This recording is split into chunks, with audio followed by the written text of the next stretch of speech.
welcome to episode 67 of Comics and Us. I'm TJ. I'm Chris. I'm Lumpy.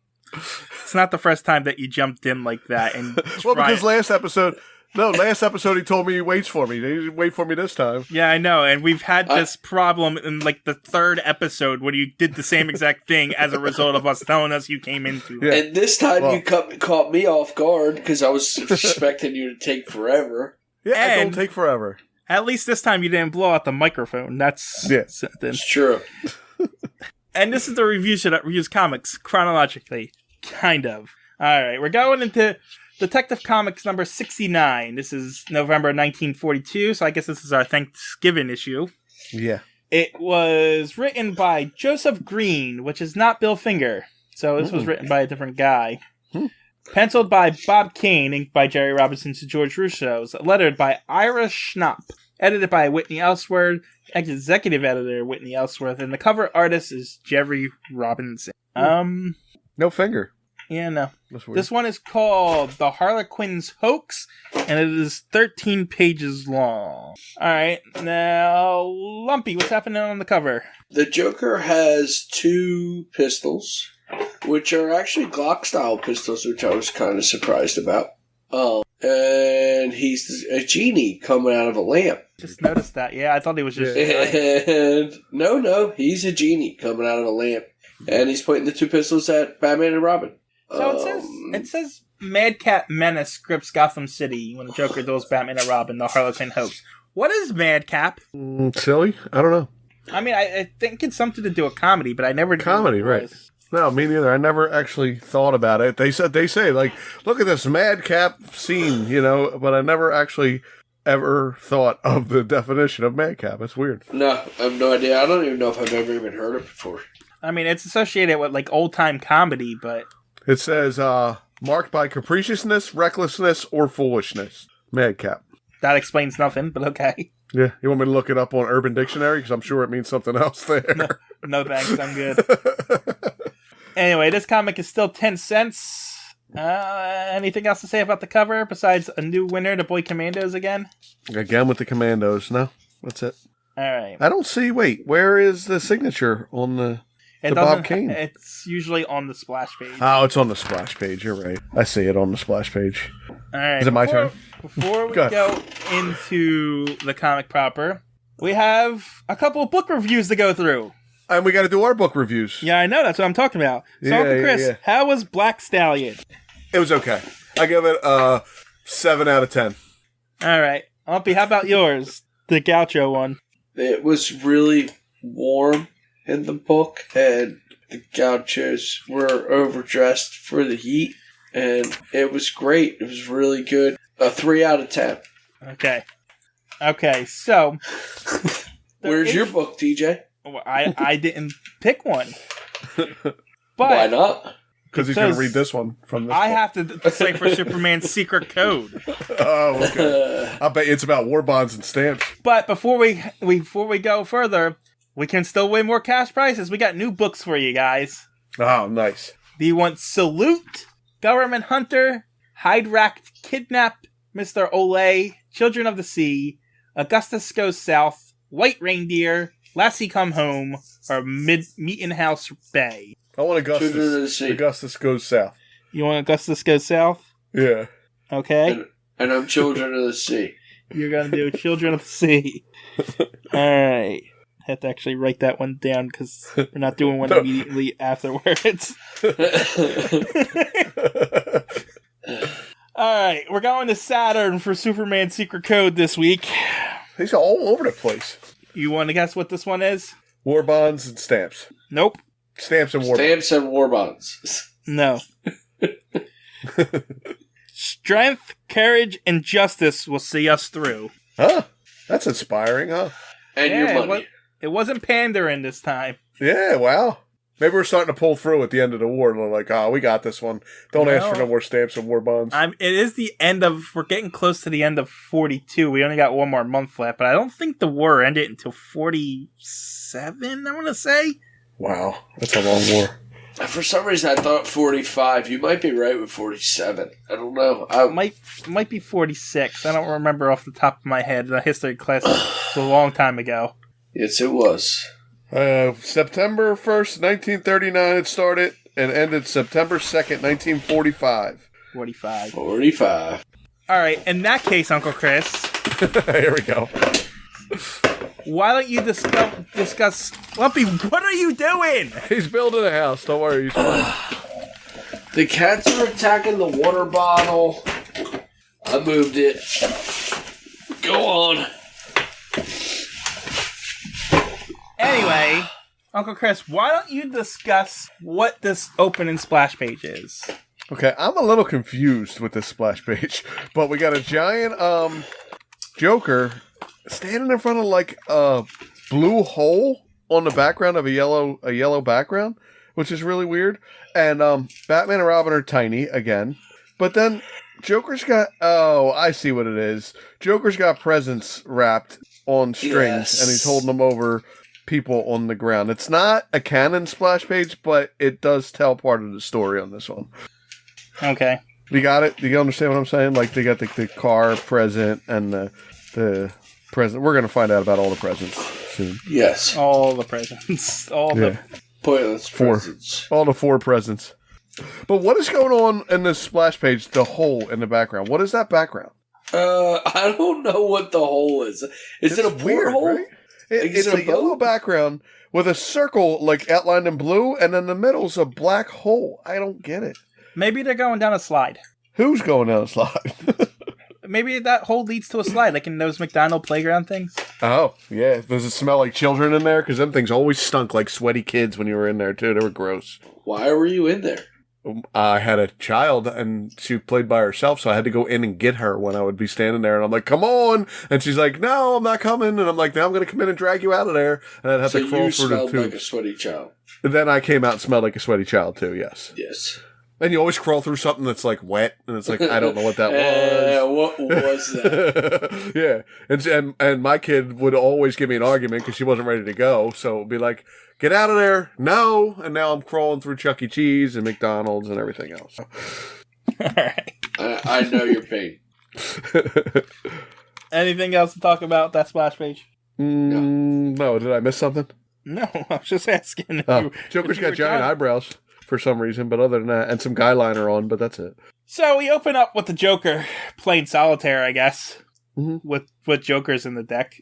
And then a mailman delivers a radio without a loudspeaker to one guy that says it's a gift from the Joker. A car with only 3 wheels to another guy. A telescope without a lens to another guy. And a clock without an hour, like the hour arm, to another guy. Yeah, hour hand, yeah. And so the narrator tells us the Joker's off again. Can you match wits with the Master of Crime? Can you guess before the Batman does the motive for these queer gifts? How the I want to say it so bad. How could you know? How could you figure this out on your own? Yeah, I was about to ask, did any of you figure it out? Because I sure as hell didn't. No, how could you? How, like, you don't know these people. I don't know these people. How would I know about these people's... I don't even want to say I read the whole comic and still don't get it. Well, and it's dumb, too, by the way. Yeah, and it's stupid. Yeah. So, we'll get there. Yeah. Anyway, Bruce Wayne is at the carnival with his girlfriend, Linda Page, I guess. Yeah. And he's back with her. Yep. And he sucks at carnival games, apparently. But Linda's everybody sucks at carnival games. Nobody wins carnival games. Yeah, but I think he's Batman, so he's just an act. Oh, he's purposely not doing it. He's purposely being bad at it, like a Clark Kent situation. I'm sure the world's greatest detective could figure out what kind of scam they got going there and fix it. Right. You're right. And plus, with the next thing where Linda Page wants to go onto the parachute jump, and as they're going up, Bruce is like, "This is really high," pretending to be scared of heights. So yeah, she calls him a sissy too. Yep. Yes.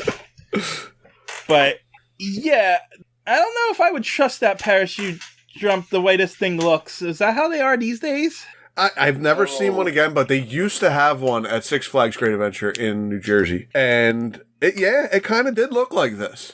Because they take you up and they drop you down, and this parachute would pop open and slowly take you down. It looks dangerous. Yeah, it doesn't. I don't know that I would ride it now. Well, I also won't ride those swings at the carnival anymore, or at the amusement parks. I'm not riding them swings with the chains that hold you on. No way. And that's what this pretty much is too. You were hanging from underneath the parachute. The parachute had holes in it, the one I remember, but it would puff up and kind of slow you down as you went down the thing. Right, because you're actually on cables. It's cables. Yeah, it's all cables. Yeah. Okay, but anyway, they go on the ride and they get stuck. So they're trapped up there. So the cops, I guess, throw a rope up there and give them sandwiches and a radio microphone. It says one insane hour later, sandwiches and a mic are hauled up to the pair. Mike, M-I-K-E. Yeah, that's another thing. I was trying. I read that like 4 times. I guess they mean microphone. They do. Yeah, but this is 1940. Did they have portable microphones that can transmit? No, there must be a wire that's like all the way down to the ground, right? That's what I thought. I thought it was very strange. Yeah, it's weird. Anyway, Linda tells because they're not talking to anyone specific. I guess they're over the radio. That's what I was thinking too. They're broadcasting it. And they're like, and Linda's like, if any of my family are listening, I'm going to be late for supper. And then Bruce tells Dick he's going to be late for supper too. But oh no, Bruce sees the bat signal, but he's trapped up there. How is he going to get to do that? So he falls off the bat. I'll tell you how I'm going to do it. I'm going to make this woman think I'm going to die. That's how I'm going to do it. Because he unbuckles his seatbelt. It just drops out of the sky. And when I first saw that, I'm like, oh my God, is he going to let her think that he died? Well, it's actually kind of worse than that. Because he leaves her there. Yeah, he abandons her completely up there by herself. Hold on, we're not there yet, though. Well, why does she think his seatbelt's unbuckled? Maybe she just thought it broke. Oh, maybe. That does happen. Seatbelts do break. It can happen. It's happened to me. Like when I crashed my first car, my seatbelt broke and I hit the windshield. Nice. That sucks. I like that he yells, Linda, I'm falling. Yeah, but he grabs a cable and slowly climbs down. He says he pretends to be scared, but that's an impressive feat for a billionaire who supposedly does nothing. Right. Yeah, billionaire playboy who said he was afraid of heights before they went up there. Yeah. Anyway, he gets down, and the cops are like, somebody call him a taxi to take him home. And he's like, what about the girl? We got it. Go home. And he gets in a taxi and just leaves her there. She's stuck up there for who knows how long. And I thought maybe the bat signal was to send them there to, like, save the people that were on the parachutes. No, he never. Me too. Back. Yeah. Nope. There's other things we need to do. Thanks for your cameo, Linda. We're moving on. Yeah. So Batman swings over to Commissioner Gordon's, and Commissioner Gordon tells him that the Joker's back and he gave people presents. And Batman says he's gonna, pretty much. And Batman says he's gonna figure it out. And then we cut over to Joker, who is breaking into, I don't know where he's breaking into, some department store. Yeah, what a haul. It was easy too, but I don't know. Yeah, just robbing a store, officer. Yeah, an officer shows up and he tells him he's robbing the store, and then he knocks out the officer because he's a cop in the GCPD. And they get away with it. Yeah, the morning comes, and of course Bruce finds out about this by reading the newspaper, because that's how he finds out all of his stuff. What is the snap down here? I didn't get this. What is he snapping? I think Robin's just snapping his fingers, right? Oh, because he says he thinks it was an inside job. Yeah, like, I got it. You know. Oh, okay, I gotcha. Oh, okay, I see. And then Bruce is like, hey, the guy that owned that store was one of the people that got the present. And then night comes and Batman and Robin show up at a different camera store, I guess? Because I guess cameras are valuable because of the war, apparently. If they say nobody's making cameras anymore because of the war or something, that's a weird statement, too. Yeah, well, the Joker and his goons sneak in through barrels that were placed there by the owner. And, like, the clerk there is like, I wonder what these barrels are for. And the Joker comes out and beats them up. But Batman and Robin show up and they get into a fight. But they don't tell you how Batman and Robin knew where they're going to be at the camera store, right? Well, he deduced that it was going to be one of the guys who got the present. Who got the gift. Yeah, okay. Yeah, because they did say that. that the owner was one of the guys who got a gift. And then Robin rolls a barrel at some guy. There's a fight. There's a trolley out of nowhere for some reason. It's like a cart that they must push cameras around on, I guess. I don't know.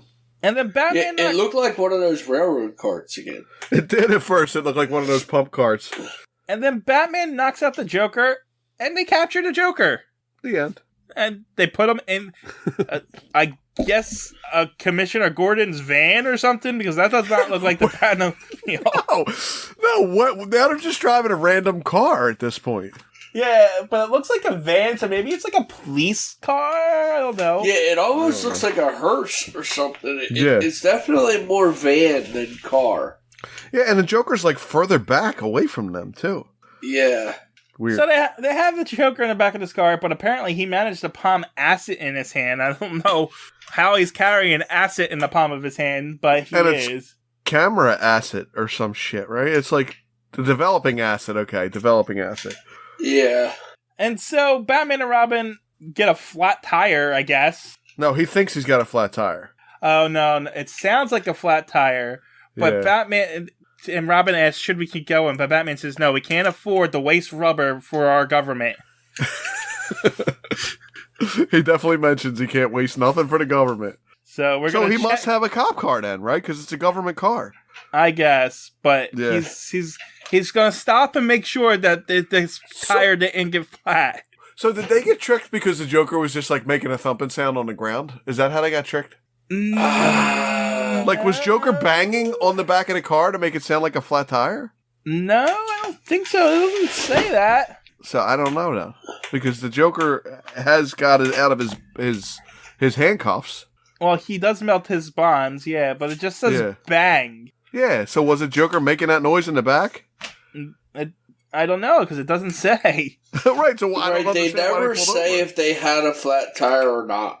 Right. No, but because Batman gets out, and Joker hits Robin in the back of the head with something. I don't know what that is. It's a gun. No. How did he get a gun if it's a gun? It does look like a gun, and I don't know where it came from. He was just tied up, and there's no way Batman and Robin didn't check him. Yeah. So, but he hits Robin back in the head, kicks Robin out of the car, and steals the car and gets away because Batman and Robin are stupid. It's so much so that Batman's like, kick me in the butt, and Robin kicks him in the butt. I read that one a couple times too. It's like, Robin, kick me in the pants and do it without asking any questions. So Robin kicks him in the pants, and he's like, because I fell for the oldest one of all time, and I've fallen for it. So yeah, he must have been like pretending like there was like a flash bulb. He dropped a bulb. I didn't catch that the first time I read it either, and I see it now. He thought he had a blowout because Joker dropped he palmed a flashbulb and some acid, I guess? No, that doesn't make any sense either. Because they're outside of the car. He found the flashbulb on the ground. The Joker was bound. There are no windows in the back that we can see. I don't know. Yeah, but Batman's got the flashbulb in his hand and said that was the oldest trick of all time. Which means he found it outside. Because he didn't have time to check the car because Joker stole the car. I'll tell you what's worse. The first time I was reading this, I thought Batman pulled that flashbulb out of his pants after Robin kicked him. He kicked him. I'm like, what He broke the flashbulb in his butt. In his pants, right. And I'm like, I don't understand what's going on here. I had to go back and read it again. I still didn't get it because I thought he was making a banging sound to make him think they had a flap, but apparently he popped a flashbulb somewhere. Out the window? I don't know. This whole scene makes no sense. Yeah. So Batman and Robin walk home, I guess. Right. And they go meet the first guy that they that got a present, and Batman shoots a gun right next to his ear. Let me show you something. Boom. Yeah. And the guy's like, "What are you doing?" And Robin's like, "What the hell are you doing, Batman?" And they just leave. And he won't tell Robin what's going on. He just keeps doing it. Yeah, so he goes to the next guy with a slingshot and shoots the guy who got the car in the leg and just leaves. Robin's like, what are you doing? Now, at this point, were we supposed to figure this out from this stuff? Well, I figured out that the guy had a false leg. Yeah, but But We're I supposed didn't to know what these that people have disabilities. Yeah, I didn't know what that had to do with anything. I'm like, Right. okay, he hit this guy in a false leg. What does that have to do with anything, Batman? Right. And then the next one's really dumb. So yeah, he goes to the guy with the telescope and shines the flashlight on the telescope, and then in the guy's face, and just leaves. And then Robin's like, "What are you doing? What's wrong with you?" And then at the final guy, he's like, he doesn't play any tricks. He's just like, "Do you have an artificial arm?" And Robin's like, "What?" And he's like, "Yeah, I guess." He does play a trick. He throws the clock on the guy's arm. Oh, does he? Yeah, he drops the heavy clock right on the guy's arm. And he's like, "Oh, that's all right. It didn't hurt me." I just thought it was tipped over. I didn't even notice. He chucks it on his hand. Yeah, because he has it in the panel before. He says, "Oops, sorry, Butterfingers," and drops it on the guy's hand. What happens if he was wrong? It's so stupid. Anyway, we get the explanation that all these guys were in an accident, which one guy has his death in 1 year, one guy had a false eye, the other guy had a false leg, and this guy has a false arm because of this accident. But Batman's being a jerk. Like, he's shooting it right by the guy's face. Anyway, I know. It's ridiculous. None of it makes any sense. No. But what's even worse is, these guys were apparently in an explosion that got a thing. But because of their injuries, they'll be ruined? Yeah, they couldn't tell anybody? Yeah, because the Joker apparently found out about this explosion and is blackmailing them for their information. Yeah. It's like, what? Is it? Were they that? I'm going to tell everyone that you have a fake leg and a fake arm. Yeah. Wait. But it says the two others were killed, and they were blamed for it all. But then they were finally cleared, and they didn't want to have the stigma with them. Okay, but they were cleared. Yeah, I don't know. So you go to the cops and say, "Hey, Joker's blackmailing me." Yeah. And can you keep this out of the papers? Because we learned from the last Batman issue that they like to cover up stuff, so... They just cover stuff up. Whatever. Anyway, Joker shows up at the place because I guess he's checking up on the guy. And every other time they're encountering guns, Batman and Robin can fight. But no, they just get handcuffed to a radiator. What does he do? He points the gun at Robin and says, "Don't move or the kid gets it"? Yeah, well... So the one guy did. Joker looks like he's pointing the gun at Batman. Right. So they're like, "Uh-oh, I guess we can't fight these guns after we fought all the guns in the world," but... Right, so they all get handcuffed to a radiator. The largest green radiator that I've ever seen. It's a big radiator. It changes in size, too, a couple times. And it's weird. It changes in position, too. Yeah, it's against the wall. It's not against the wall. Yeah, I'm confused at the angle in the first panel. They're looking up from under the floor. Yeah. Maybe they forgot to build the wall. Maybe. And then Joker sets a time bomb to kill them all. Of course he does. And then just leaves. Yeah, he don't want to see anybody get killed. He just wants to do it when he's not there. But it's a good thing this guy has a false arm because Batman can't reach the time bomb. And he just rips off his false arm because Joker didn't know that he had a false arm. Isn't that the whole reason why you're being blackmailed? It is. And he gave him a clock with one arm on it, so apparently he knew something. So he handcuffed the false arm to the radiator instead of the actual arm, and lets the guy get free, and the guy kicks the time bomb out into the street, which I'm assuming blows up like cars and the next door neighbor. No, it looks like, if you go to the next panel, it looks like it barely made it out the window, and it blows up the entire wall. Yeah, because it's actually what frees them from the radiator. So they're lucky it didn't hit the street and blow up neighbors and children and shit. Yeah. Anyway, false arm guy says Joker was going to kill his wife. That's why he gave him the safe too that has diamonds in it. I guess because this is the Joker at the aircraft factory where he works because of drilling reasons. And so Joker goes to open the safe, but Batman and Robin show up in time. I guess there was only like 3 minutes passed between all that happened. And then there's a big fight scene in the aircraft thing, we get stages of the fight for some reason. Yeah, it's very weird. I think it's stages of the building of the airplanes. Yeah, so it's like an airplane museum. And okay. And it's the way that the museum, so like they're, at the first part, it's almost like they give you a tour of the museum. Yeah, it's weird. It's really weird. Because at first they're chasing Joker over the quarry over tail production line. Yes. It's not a museum. It says it's a plant. It's an airplane it's the plant. making factory, yeah. And what they're doing is just basically teaching people about how they're building these warplanes for the war. Weird. And the stage 2, they're fighting on the outboard wing panels of the plane. Then stage 3, they're on the slant of the wing fighting. And then Robin's on a tire in stage 4. Then stage 5, they're... Engines. Joker's running by some engines. And then he climbs up into a plane, the Joker does, and flies away. The end. Joker gets away. Well, he also mentions he'll bring the bomber back so he can drop a few eggs on those Japs. Yeah, we gotta get that war reference in. Yeah, the war reference and the racist reference in this one. The Japs. But Joker just gets in the plane and flies away, and Batman says he'll be back. The end. Yeah, Batman he's not worried about it. He's like, don't worry, he ain't going nowhere. We'll see him later. I guess. Yeah. You want to hear who's appearing in this one? Batman and Robin, James Gordon, Linda Page, the Joker, Gotham City Police Department. Then we got a bunch of single appearances. Charles Saunders, Bill, somebody named Bill, Mr. Fordnoy, Richard Morse, and Jim Brown.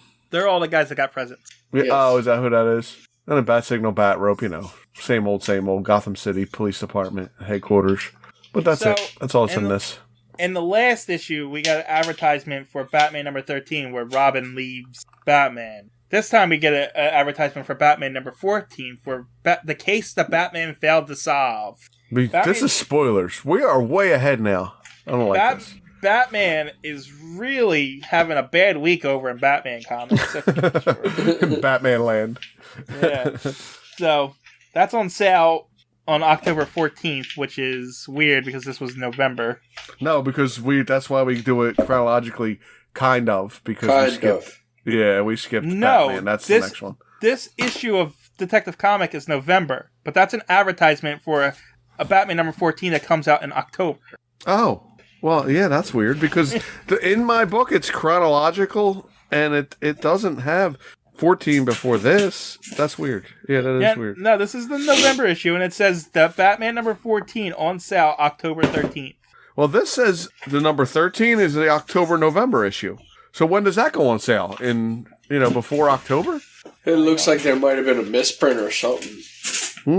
That's weird. On sale. On sale October 14th, Batman number 14. Batman 13 says October-November right on the cover. Yep. Yeah, that's the October-November issue. Right. So what's the issue? That's the December issue that's coming out? That December-January issue. Wow. So when did the Two-Face one come out? The Two-Face issue? The one we just read. October. Remember I said it was spooky. The actual October date or the... Yeah, the actual date. It just says October 1942. Yeah, I'm just curious because that was released before Batman 13. 13, right. Right. Yeah, and then 69, the one we're doing now, would be after 13. Right, exactly. So what did you think of Green instead of Bill Finger? I wasn't super high. I liked the Joker, and I really didn't. I didn't like the weird presents and things that we were supposed to try. When you tell me to try to figure something out, there's got to be a way that I can figure it out, right?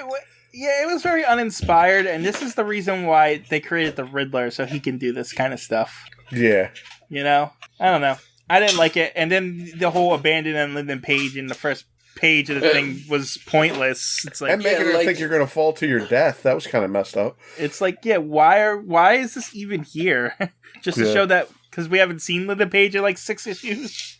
And this guy just wanted to use the character, I feel like. It was just like, she was totally unnecessary. Yeah. I don't know.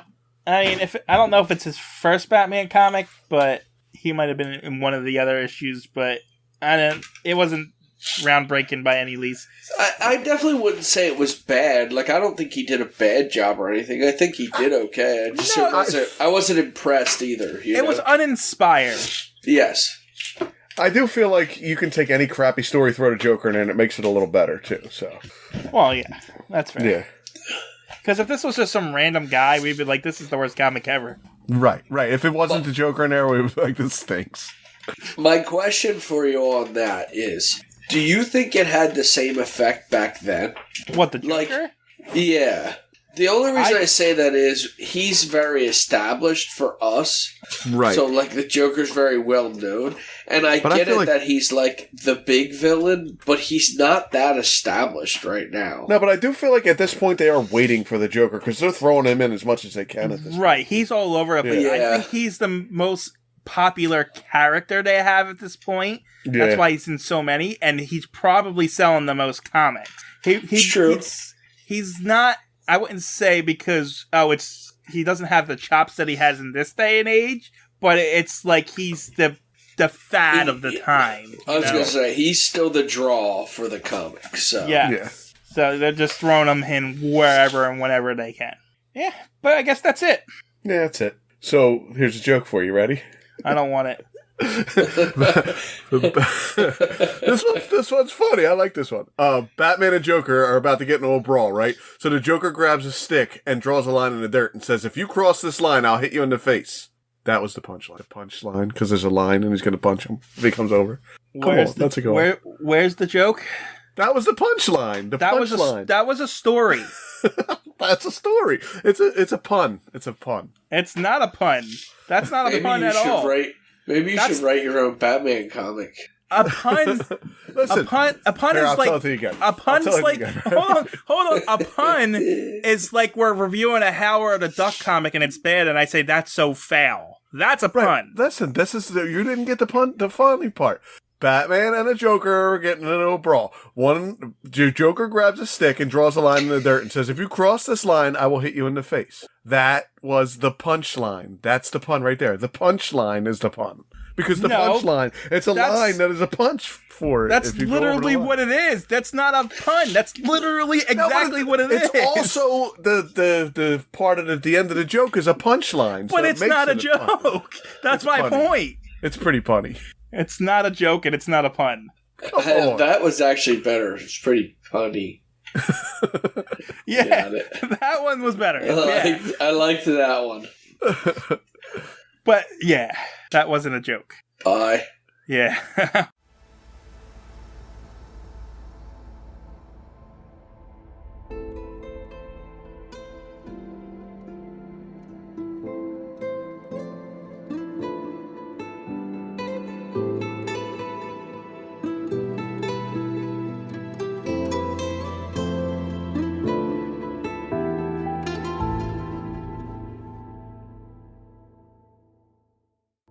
TJ here from Comics and Us, just here to plug the social media. Check us out on Twitter. Our handle is @everytnus because someone took everything and us, but the name of the Twitter page is Everything and Us Podcast, and then the handle is @everytnus. You can also check us out on Instagram, which is also Everything and Us. These all encapsulate all the podcasts that I do, but you're going to find all your updates for Comics and Us, Anime and Us, so forth and so forth. You can also contact us right now at everythinginUspodcasts@gmail.com. Still working on the website. And until then, that's where you can get a hold of us. That's all. Thanks for listening. Talk to you later. Bye.